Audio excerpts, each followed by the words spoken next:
Le vin, c'est quelque chose qui doit profondément vous toucher au plexus, vous émouvoir, et surtout pas dans les neurones. Le très salé, c'est le cépage endémique de notre appellation. Les gens font du vin pour gagner des ronds, moi je fais du vin parce que ça me plaît, parce que j'ai envie de faire du bon vin.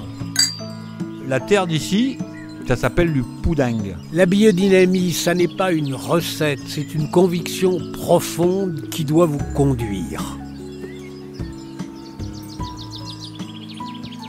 Au cœur des vignes, le podcast de Mediavino. Lorsque l'on pense à la Clairette de Die, impossible de passer à côté de la maison Jaillance, leader incontesté de cette appellation. Mais ce que l'on sait moins, c'est que cette maison joue aussi un rôle clé sur une appellation de vin tranquille aux 3 couleurs bien plus discrètes, Châtillon-d'Ivoire. Jaillance, Nicolas Fermont, loin des bulles. Oui, bonjour Nicolas, c'est Fabrice Tessier, Mediavino, on a rendez-vous à 9h. Je suis devant la porte, mais malheureusement la porte est fermée. Ok, pas de souci. Bah écoutez, je suis au bureau, je vous rejoins. Bonjour Nicolas. Bonjour Fabrice. Enchanté de vous rencontrer.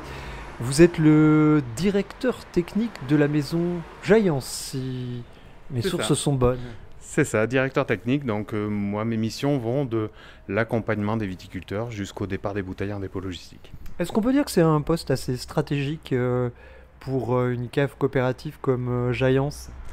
Ça reste un poste en effet important, mais c'est surtout l'équipe qui te compte plus que la personne. Donc voilà. Alors si je viens vous rencontrer ce matin, ça vous surprendra peut-être les auditeurs de ce podcast, mais c'est pas pour vous parler de Clairette de Die, mais c'est pour que vous évoquiez avec moi une appellation complètement confidentielle, voire archi-confidentielle, on peut dire que c'est une des plus petites appellations de France, Châtillon-en-Diois, dont la maison Jaillance a on peut dire pas le monopole, mais pas loin.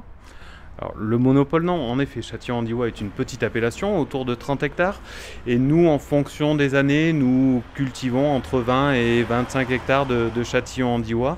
Donc oui, nous sommes un opérateur important de cette belle appellation. Et c'est vrai qu'on est un petit peu égoïste dans la vallée. On a tendance à un peu tout autoconsommer. Ça représente combien de bouteilles par an à peu près, en moyenne ? Pour nous, on est entre 125 et 150 000 bouteilles de Châtillon-en-Diois qui se déclinent sous les 3 couleurs du Châtillon-en-Diois blanc, rosé et rouge. Et on fait à peu près entre 9 et 10 cuvées par an quand même sur cette... 9-10 cuvées, c'est beaucoup sur une aussi petite surface. Tout à fait, mais il y a une forte volonté finalement de... Ce podcast vous est proposé gratuitement par Mediavino. Si vous souhaitez découvrir la suite de ce reportage ainsi que nos prochaines diffusions en exclusivité et en intégralité, abonnez-vous sur mediavino.info.